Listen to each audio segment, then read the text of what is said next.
Kejaksaan Agung membentuk tim khusus untuk menangani kasus dugaan korupsi dan tindak pidana pencucian uang yang menyeret nama ex-Jampitsus Febri Adriansyah.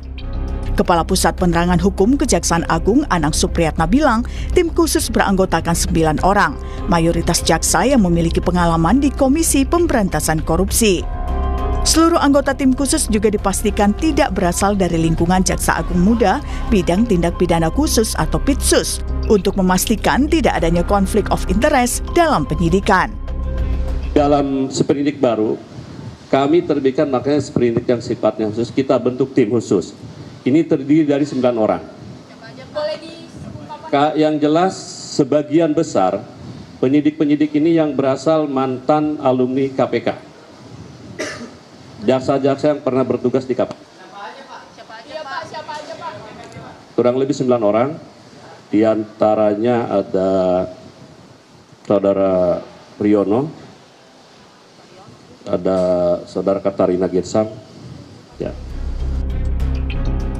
Data Kejagung menyebutkan 9 anggota tim khusus tersebut adalah Agus Salim, Muhibudin, Katarina Girsang, Riono Budi Santoso, Agus Sahat, Irene Putri, Renaldi, Z Tadung Alo, dan Hari Wibowo. Bersamaan dengan pembentukan tim khusus, Kejaksaan Agung menerbitkan surat perintah penyidikan atau sprindik baru kasus dugaan korupsi tata kelola pasokan batubara PLTU, PT Asabri, dan PT Krakatau Steel yang menyeret ex-Jampitsus Febri Adriansyah. Namun Direktur Eksekutif Amnesty International Indonesia Usman Hamid khawatir Kejaksaan Agung akan mengalami konflik kepentingan saat mengusut kasus ex-Jampitsus. Meski Kejaksaan Agung telah membentuk tim khusus, namun menurut Usman kasus ini sebaiknya diserahkan ke lembaga yang lebih independen, yaitu KPK. Masyarakat juga menilai ada yang tidak beres seandainya kasus ini hanya ditangani oleh Kejaksaan Agung. Terutama mengingat yang terlibat adalah orang nomor 2 setidaknya di Kejaksaan Agung. Nah, oleh karena itu yang dibutuhkan saat ini adalah ketegasan untuk memastikan bahwa kasus ini dibongkar sampai pada akar persoalannya. Jadi misalnya, kalau memang keterlibatan Jampitsus ini sudah tidak lagi bisa dibantahkan, segera tahan dan sebaiknya Kejaksaan Agung tidak memasuki wilayah ini sehingga akan meragukan kepercayaan masyarakat karena konflik kepentingan. Sementara itu, Ketua KPK Setio Budianto mengaku telah berkomunikasi dengan Jaksa Agung ST Burhanuddin terkait supervisi perkara mantan Jampitsus. Soal apakah KPK akan mengambil alih penanganan perkara ex-Jampitsus, Setio mengatakan menghargai proses penyidikan yang berlangsung di Kejaksaan Agung. Sudah ada ketentuan, ada pasal 6 yang mengatur tentang kewenangan, koordinasi, dan supervisi.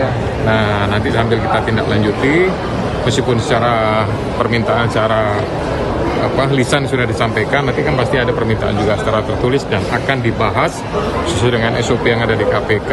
Komunikasi formal secara resmi antar kelembagaan sudah mulai berjalan belum? Ya, sudah mulai jalan. Gitu. Masuk komunikasi Bapak dengan Pak Jaksa Agung? Tadi kan sebelahan saya sama beliau duduknya. Sudah membahas kali itu dengan Pak Jaksa Agung, Pak Jaya? Sedikit banyak sudah adalah pembahasan dari beberapa waktu yang lalu. Artinya itu menunjukkan keseriusan daripada Kejaksaan Agung untuk menindaklanjuti penanganan ini. Lalu apakah dengan sprindik baru dan pembentukan tim khusus dapat membongkar 3 kasus yang melibatkan mantan Jampitsus Febri Adriansyah? Tim Liputan, Kompas TV.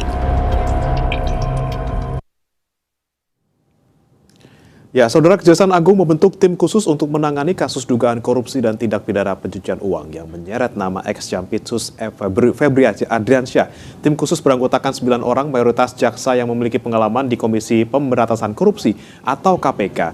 Lalu apakah tim khusus ini mampu membongkar 3 kasus korupsi yang menyeret ex-Jampitsus Febri Adriansyah? Kita bahas bersama dengan Komisioner KPK 2015-2019 Saud Sitomorang dan pakar hukum pidana Universitas Tarumanegara Heri Firmansyah yang akan segera bergabung, Saudara. Kita ke Pak Saud terlebih dahulu. Selamat pagi, Pak Saud. Pagi, Bro Bre. Baik, sehat ya Pak Saud ya? Ya, sehat. Baik, Pak Saud, sebelum kita soroti soal tim 9 ini, Pak Saud, kita soroti kembali soal status dari ex-Jampitsus ini, Febri Adriansyah, yang menurut dari Kejaksaan Agung ini bilang bahwa status tidak gugur gitu, masih status sebagai tersangka, tapi ini untuk sprindik yang Polri. Kemudian untuk sprindik yang di Kejagung ini sendiri, statusnya sebenarnya apa sih Pak? Ya, bagaimanapun gini loh, ketika persoalan ini dimulai dari dilaporkan, siapapun yang melaporkan gitu ya, atau ketika mereka mulai full bucket lah katakan, mengumpulkan bahan keterangan, kemudian masuk ke cross check, double check, terus kemudian masuk ke penyelidikan, kemudian ke penyidikan, kemudian mereka berani menggeledah dan seterusnya, dan ketemu bukti, terus pada bagian lain disebut ada 3 kasus sebelumnya.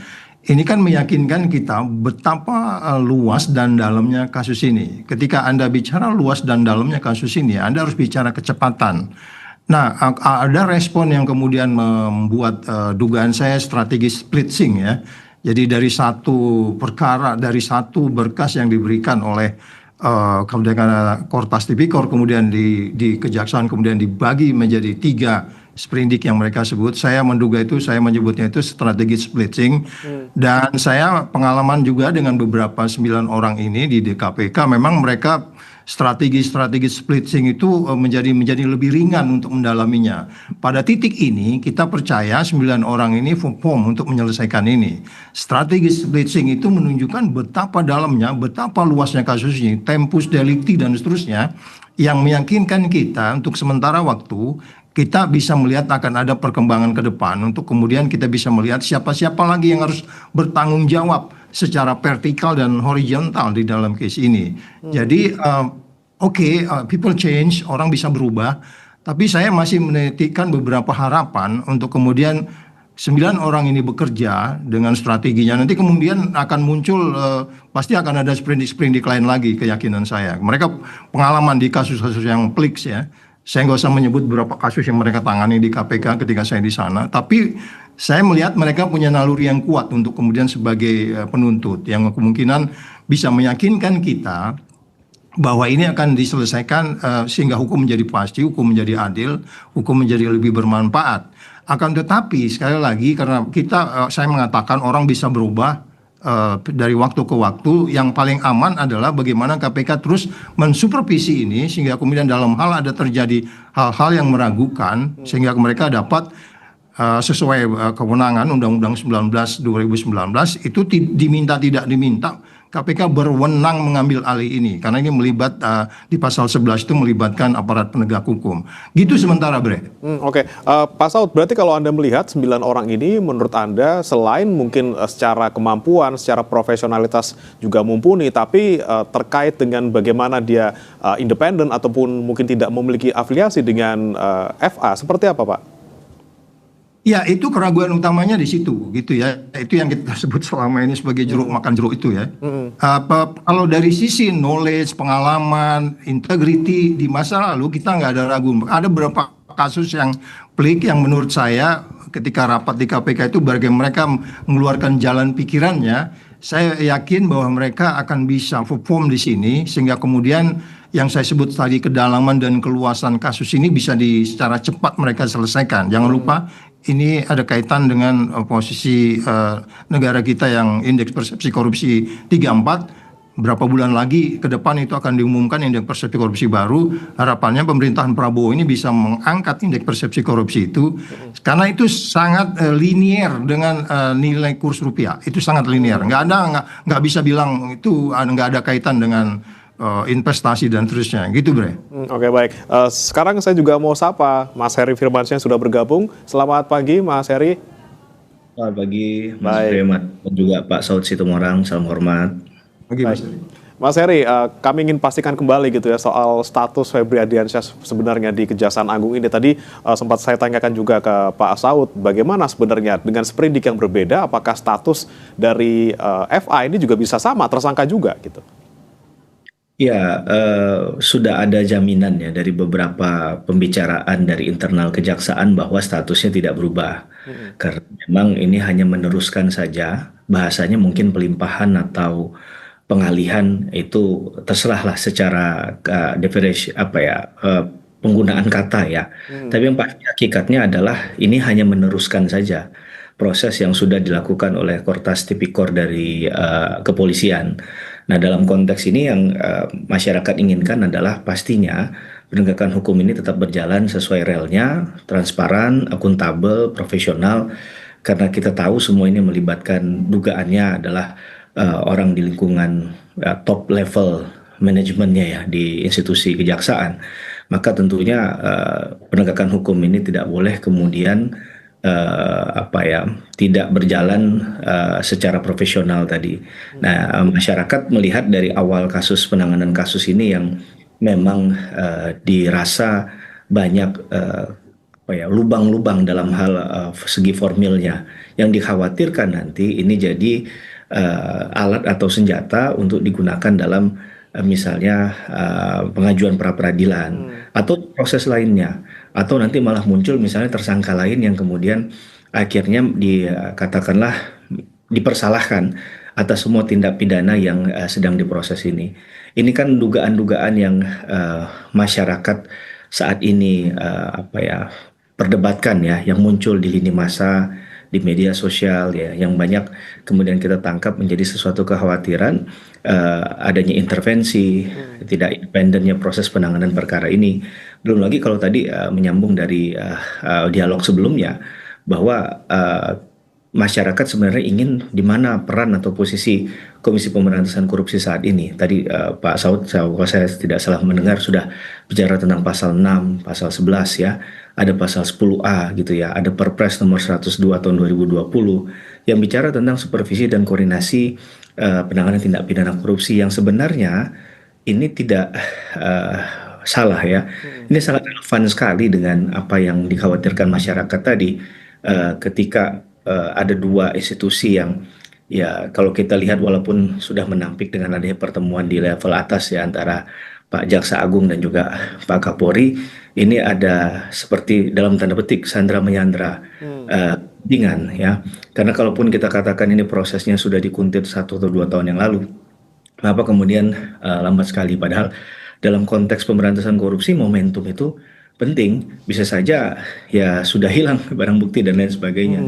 Waktu pas penetapan Pak Febri Ardiansyah sebagai tersangka, itu kan ada jeda yang lumayan cukup itu kan, sampai memberikan keterangan pers dan lain sebagainya. Walaupun sekali lagi memang kita masih menggunakan presumption of innocence ya, asas praduga tidak bersalah, karena proses ini masih panjang. Ini lagi demam Piala Dunia Mas Bri. Kayak ingat kita kemarin Inggris kalah lawan Argentina 2-1 kan. Jadi pendukung Inggris yang nonton di menit 80 itu masih berbahagia dia. Nah, jadi kita harus melihat ini sampai akhir Pak. Nggak bisa kemudian hanya melihat di awal komitmennya, karena pemberantasan korupsi, penegakan hukumnya dalam hal ini butuh konsistensi. Gitu. Tapi Mas Heri, kalau kita lihat ini 9 sudah ada sebagian besar yang dari KPK seperti itu jaksanya. Kalau kita lihat, kenapa nggak kemudian langsung aja KPK sekalian yang ambil gitu? Apakah cukup dengan hanya 9 jaksa dari Kejaksaan Agung yang sempat pernah bekerja di KPK, ini juga cukup untuk bisa memastikan independensi itu? Saya tidak bisa mengatakan itu representasi dari KPK secara institusi ya, tapi yang mungkin nanti lebih tepat untuk menjawab ini adalah Pak Saud Situmorang, karena pernah bagian dari KPK begitu ya, atau juga internal KPK saat ini yang kita belum mendengar statement tegasnya ya, mungkin statement dalam tanda petik bahasa politiknya menunggu ya, mengikuti, monitoring dan lain sebagainya. Dan paling lemah memang dalam pemberantasan korupsi kita adalah fungsi koordinasi dan supervisi yang sebenarnya itu ada di pundaknya KPK ya. Cuman memang ada perdebatan di Undang-Undang 19 tahun 2019, ada yang mengatakan pelemahan KPK dalam tanda petik ya, dan lain sebagainya. Tapi tentunya kalau kita secara logika saja ya, ada dua pihak yang sedang bertikai. Ya harusnya penengah kan. Posisi penengah ini kan sebenarnya dalam penegakan hukum tindak pidana korupsi bisa dilakukan KPK, karena penyidik dalam hal ini adalah pemberantasan korupsi selain dari kepolisian dan kejaksaan adalah KPK. Tapi kita tidak melihat ada willingness yang kuat dari KPK ya pada saat ini. Apa saya yang kurang mengikuti perkembangan dari KPK, mudah-mudahan nggak lama lagi KPK dengan mungkin adanya tekanan dalam penting masyarakat untuk melihat positioning KPK kemudian muncul dan bisa memberikan bukan hanya statement tapi tindakan yang nyata dalam proses ini, minimal mengawal secara sungguh-sungguh proses ini dengan gitu. Baik, baik. Saya ke Pak Saud lagi. Pak Saud, KPK dinilai tadi mungkin masih menunggu-nunggu gitu. Tapi momennya kapan sih Pak? Ini kan sudah banyak desakan dan juga kita butuh wasit lah dalam tanda kutip gitu ya. Wasit untuk menengahi permasalahan ini. KPK harus ngambil kapan dan kemudian teknisnya apakah kemudian memungkinkan dan juga tidak akan dihalang-halangi gitu Pak? Iya, di pasal 10A di huruf E itu ada poin yang mengatakan berwenang mengambil alih apabila adanya campur tangan atau katakanlah bagaimana eksekutif, legislatif dan yudikatif ikut cawe-cawe di kasus ini. Komisi 3 itu kan saya anggap tuh cawe-cawe itu. Ya kan, mereka datang ke sana kemudian konferensi pers, kita nggak tahu pembicaraan apa di belakang itu. Jadi sebenarnya menurut pasal 10A huruf I itu udah memenuhi syarat untuk mengambil alih karena ada campur tangan. Anda nggak bisa katakan ini Komisi 3 kemarin hadir di sana itu hanya bagian manajemen, bagaimana mereka digaji di Komisi 3 sebagai bidang hukum kemudian mereka datang. Nggak begitu. Ini kan kita nggak bisa memandang ini linear. Makanya dari awal saya mengatakan memang KPK ini harus mengambil alih case ini karena udah memenuhi syarat. Oke, katakan ada yang namanya SPDP online, artinya begitu penyidikan dimulai dengan tiga surat sprindik itu, kemudian mereka akan melaporkan ke KPK dan itu perintah undang-undang supervisi koordinasi monitoring yang dilakukan oleh KPK. Tetapi kalau kemudian dasolennya begitu, dasainnya begitu, dasolennya kemudian mereka ragu-ragu, ini yang saya bilang ini ada kaitan dengan yang saya sebut sebagai tadi inline dengan disebut oleh Pak Heri bahwa memang pelemahan KPK itu terjadi. Jangan-jangan dia juga nggak berani kerja karena segala sesuatu harus dilaporkan ke presiden dulu karena dia di bawah presiden. Itulah yang saya bilang kalau mau tuntas itu buat perpu Pak Prabowo kembalikan KPK supaya Anda kerjanya nggak berat di dalam menangani kasus ini. Karena pengalaman menunjukkan ketika di undang-undang lama kita sangat-sangat independen dan bertanggung jawab ke rakyat sehingga kemudian lebih gampang di-challenge. Jadi sekali lagi, normatifnya mereka katakan iya kita tunggulah begini. Ini enggak, ini udah sangat-sangat kompleks masalah ini. Dan model splitting yang saya sebutkan tadi dari 1 menjadi 3 itu aja udah menunjukkan perkara ini sangat ruwet dan dalam. Jadi sekali lagi jangan hanya sekedar memantau dari jarak jauh melototin screen komputer mengenai SPDP online. Anda datang hadir ke sana, Anda ini maksud saya KPK. Kemudian kalau memang ada indikasi yang cukup kuat kemudian ragu, yang 9 orang yang disebut tadi itu ditarik ke KPK aja semua. Jadi semua berkas nggak usah menangani dari awal lagi. Jadi itu strategi yang lebih baik saya pikir. Tapi seperti Mas Heri tadi bilang, kita tunggu, ini belum final, goal terakhirnya kita lihat. Tetapi kan kesimpulan saya secara keseluruhan, how to govern, ya bagaimana mengatur ini, kemudian ini penuh resiko. Karena berkaitan juga dengan kepatuhan-kepatuhan juga gitu ya. Yang disebutnya GRC itu di dalam memberantas korupsi. Jadi kompleksitasnya masih cukup tinggi. Sinyalnya sudah jelas kepada kita, ada model pemisahan kasus karena kasus ini dalam dipisah sampai 3 sprindik. Itu naluri-naluri yang biasa di KPK, di splitting, dipisah-pisah kasusnya. Ada tempus delictinya, kemudian barang bukti dan seterusnya. Tetapi ini belum menjawab karena kan how mereka membuat decision ini menjadi lebih penting. Apakah bisa secepat mungkin itu kemudian diajukan karena barang buktinya cukup lama, penyelidikannya cukup lama, barang buktinya cukup banyak. Sehingga kemudian tidak ada lagi keraguan, ya kita ini berada di kecepatan yang sangat perlu saya pikir. Sehingga KPK tidak hanya mendorong-dorong itu, tapi kalau melihat prosesnya lambat, tergantung KPI-nya mereka ya. Ya itu udah biasa tuh 9 orang itu biasa bicara KPI mereka. Di KPK mereka selalu bicara KPI. KPI itu termasuk waktu. Berapa waktu ini? Berapa minggu ini kita naik ke penuntutan? Nah, ini kita challenge mereka. Gitu Mas Bre. Oke, apa harus nunggu presiden dulu Pak Saud untuk bisa KPK mengambil alih ini? Seharusnya tidak ya, walaupun dia di bawah pemerintah, tetapi kan dia disumpah melaksanakan Undang-Undang 2019 itu di situ merupakan jelas perintahnya. Akan tetapi karena dia di bawah pemerintah, kemudian bisa saja menunggu perintah presiden, tapi Anda harus proaktif. Pak, saya ambil alih aja. Nah, dan saya pikir kalau presiden beberapa kali bilang kejar sampai ke mana tuh, ke Antartika, itu saya pikir nggak sulit kita untuk memastikan bahwa apa yang kita lakukan presiden pasti dukung gitu Mas. Oke, baik. Saya ke Mas Heri lagi. Mas Heri, dengan tadi pernyataan Pak Saud gitu, KPK ambil alih sekarang dong. perlukah kita memang dorong KPK sekarang untuk ambil alih, nggak usah tunggu-tunggu apa-apa lagi, nggak usah tunggu Piala Dunia selesai dulu lah gitu. Ya, walaupun nanti juara Piala Dunia tetap Spanyol gitu ya. Mohon maaf nih harga gitu. Menurut saya begini, bahwa kadang ada juga yang berpikirnya tidak bahkan ke arah itu ya, Mas Bre. Saya membuka opsi yang lain misalnya, yang penting hasilnya kan, yang dipastikan adalah hasilnya prosesnya benar, transparan, akuntabel, profesional, yang salah, yang benar katakan benar kan kira-kira begitu. Tapi untuk melihat situasi semacam ini ya, ada tanggung jawab moral dan dalam hal penegakan hukum juga oleh KPK. Ya tadi saya katakan harusnya tidak menunggu tapi jemput bola kan. Nah yang kalau kita mau melihatkan adalah eksistensi KPK dalam konteks pertanyaan Mas Bre tadi kan, dan juga tarik KPK. Jangan sampai nyata tadi pernyataan ada pelemahan berdasarkan undang-undang itu sehingga KPK mulai tersandra dalam tanda petik ya, tidak berani untuk melakukan kerja-kerja pemberantasan korupsi yang sifatnya tegas dan mendalam. Dan sekarang ada isu yang menarik juga, Mas Bre dan juga Pak Saud ya, ketika misalnya kasus ini akan diungkap secara dalam, ada kekhawatiran nanti akan gonjang-ganjing keamanan akan negara ini akan kemudian juga terusik.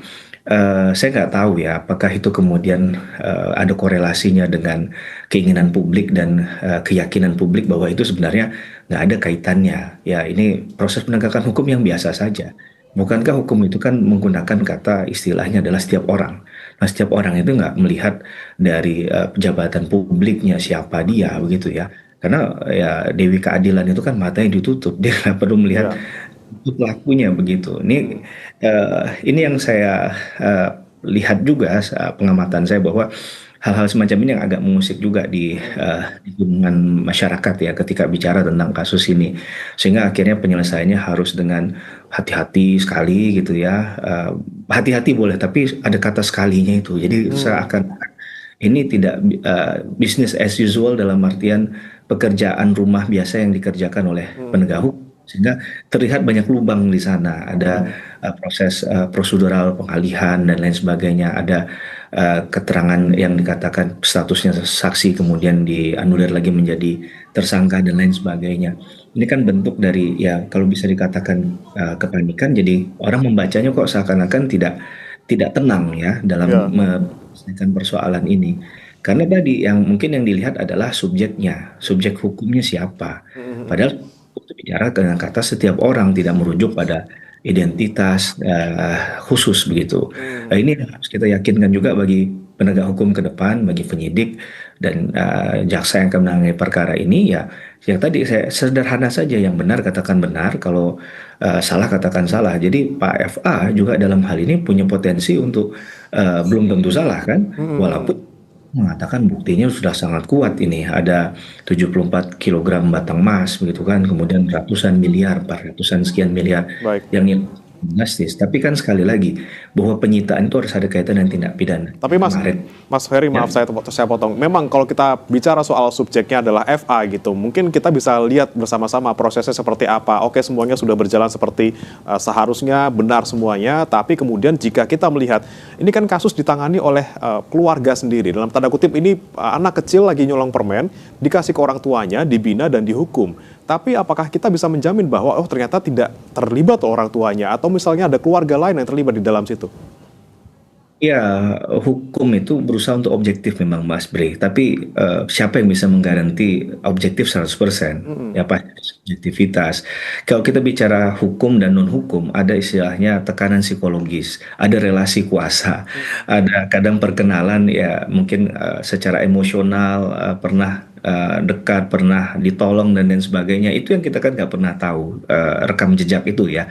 Akan capek kita akan menilai itu, tapi memang yang harus dipastikan ya mereka tidak ada konflik of interest, integritasnya tinggi.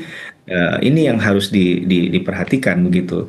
Dan publik akan merasa nyaman kalau ini ada tidak di antara kedua belah pihak yang sudah ya mungkin kita bisa katakan terang-terangan di media itu kan banyak persoalan ya sebelumnya yang muncul bahkan sebelum Pak FA ini ditetapkan menjadi tersangka. Jadi agak sulit untuk menilai ini secara hukum murni begitu, karena harusnya kalau hukum murni dari penyitaan kemarin mungkin dalam hitungan jam sudah ada tersangkanya. Kita nggak tahu harusnya siapa tersangkanya, baru ujung belakangan baru tahu kan. Itu pun lebih tahu media, kita lebih cepat dapat tahunya dari media. Padahal komunikasi ini harus dibangun dari awal oleh pihak penyidik secara cepat. Ya, karena penggeledahannya secara nyata ya kan sudah dilakukan di beberapa tempat, ini kan berarti kan serius. Jangan sampai tindakan awal itu kemudian akhirnya ya kontraproduktif, karena sekali lagi ini kan penyelesaian tindak pidana itu harus sampai pada titiknya. Baik, saya ke Pak Saud. Pak Saud, kita tadi bicara soal barang bukti. Dari awal penggeledahan sudah ketahuan, tapi sampai sekarang kita belum tahu pemiliknya siapa gitu. Nah, yang bisa kita dorong sekarang adalah selain mencari pemiliknya siapa, yaitu bagaimana status barang bukti dan juga nasib barang bukti ini. Kalau di KPK sendiri, Pak, dulu ketika Anda sempat di KPK seperti itu, soal barang bukti ini kan dialihkan ataupun disita oleh KPK seperti itu. Nah, ini sekarang barang bukti ada di rumah anak yang sedang mencuri seperti itu. Bagaimana nasibnya barang bukti ini? Siapa yang ngawasi kalau seperti itu? Ya, kembali lagi soal kepercayaan. Itu yang saya bilang risikonya cukup tinggi kalau ditangani oleh tuan rumahnya sendiri gitu ya. Itu yang dari awal makanya saya katakan ini kan republik ini persoalan kepercayaan, persoalan utamanya. Nggak ada yang bisa dipercaya lagi di negeri ini. Even kepada presidennya, rakyatnya tiap hari bikin meme-meme juga kan, ngeledek-ngeledek gitu kan. Rakyatnya disuruh keluar dari negerinya gitu kan, itu kan mengurangi kepercayaan gitu. Ada nggak ketulusan dalam membangun hukum yang baik?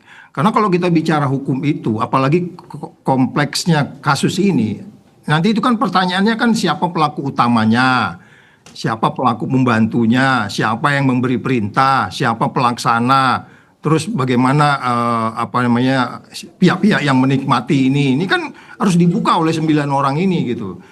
Kalau ini nggak dibuka, ini ya omong kosong gitu. Jadi kita sekarang mempercayakan 9 orang itu. Saya katakan risikonya terlalu tinggi. Kita sekarang sedang mencoba melaundry kasus ini dengan meletakkan kepada 9 orang itu. Itu sebelumnya itu saya katakan berisiko. Udah yang 9 orang itu supaya nggak bawa lagi kembali sebagai penyidik, tapi mereka bekerja di bawah koordinasi KPK secara keseluruhan. Nah, ini baru kepercayaannya tinggi nih kalau begini gitu ya. Jadi sekali lagi, tadi kan Mas Heri udah mengingatkan bagi kita. Ini kan kita bicara barang siapa, ya kan? Siapa saja gitu, nggak ada urusan mau siapa, masih aktif kayak bekas siapa kayak tokoh politik. Ya urusannya Indonesia ini kan korupsi itu selalu political corruption, state captured corruption. Ya kan, nggak ada ini berdiri sendiri itu nggak ada. Nah, oleh sebab itu, kalau presiden yang punya naluri yang kuat tentang bahwa ini contoh yang sempurna untuk dijadikan sebuah penyelesaian di pemerintahannya, harus tidak hanya berupa normatif, manggil ya kamu koordinasikan ya kamu baik-baik ya. Pertanyaannya how-nya itu yang nggak bisa kita jawab gitu loh.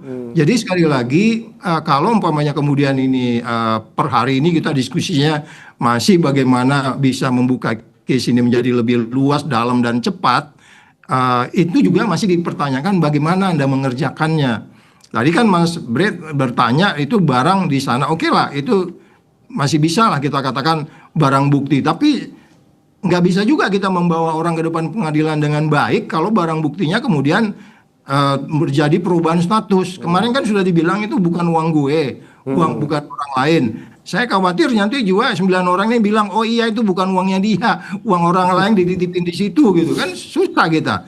Karena kaitan dengan bukti-bukti sebelumnya. Kalau ada bukti-bukti sebelumnya kan mungkin Polri bisa bilang, enggak, itu kita lihat kok ada transfer, kita lihat kok mereka menyerahkan ada komunikasi.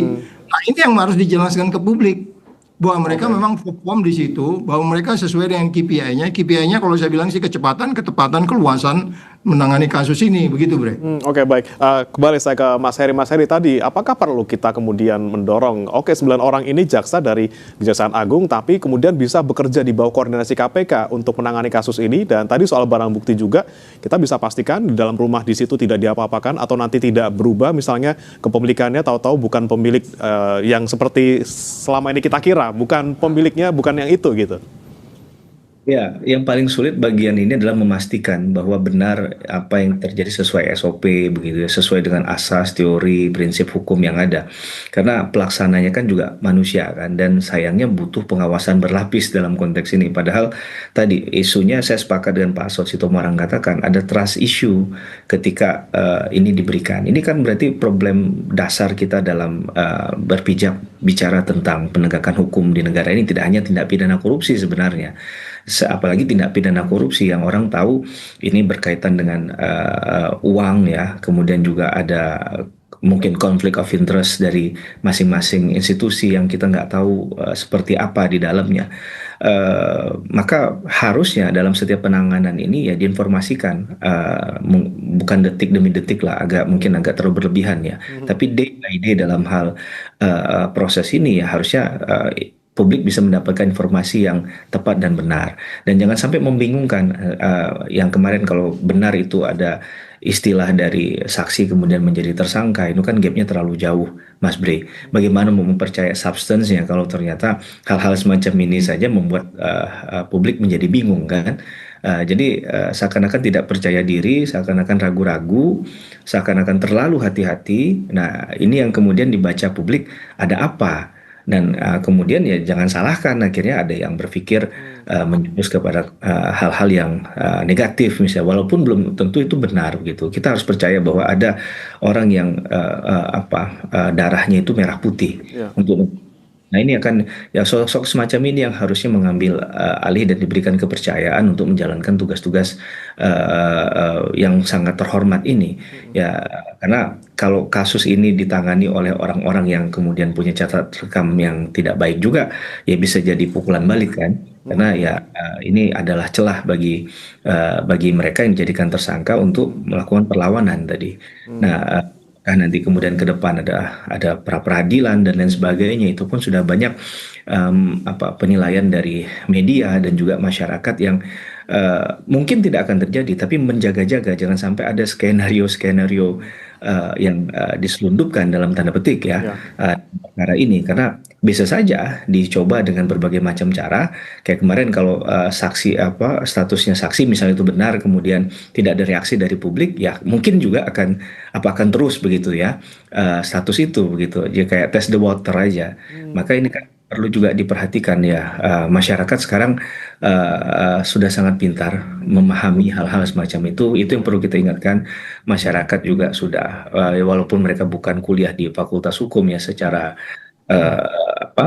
resmi begitu, tapi mereka juga sebenarnya sudah sangat paham dengan hal-hal semacam ini. Jadi kita mengingatkan bahwa mata dan telinga dari proses penegakan hukum ini ada di setiap masyarakat dan harus disampaikan yang benar tadi. Kalau memang tidak salah ya katakan tidak salah. Kalau dia memang salah ya proses sesuai dengan hukum yang berlaku. Dan yang sampai ada konflik of interest-nya, penjabaran konflik of interest sekali lagi Mas Bre yang memang agak sulit begitu ya dalam setiap penanganan tindak pidana korupsi bisa ditemukan begitu. Sebelum kita lihat nanti kasusnya diambil KPK, paling tidak Kejaksaan Agung kalau bisa menjaga kepercayaan masyarakat, berikan informasi secara sesering mungkin, seterbuka mungkin agar masyarakat juga percaya bahwa ini akan kasusnya diusut tuntas oleh Kejagung, dan yang paling kita tunggu kapan FA diperiksa ya. Terima kasih Mas Heri Firmansyah, pakar hukum pidana Universitas Tarumanegara, dan juga Pak Asot Sitomorang, Komisioner KPK 2015-2019 sudah bergabung di Sapa Indonesia Pagi. Salam sehat, selamat pagi. Salam sehat. Bang, izin Bang. Saudara jangan beranjak, kami akan kembali dengan informasi. Meski Pertamina sudah memasok 6.600 kiloliter BBM di sejumlah SPBU di Kota Medan, pagi ini antrean masih terjadi.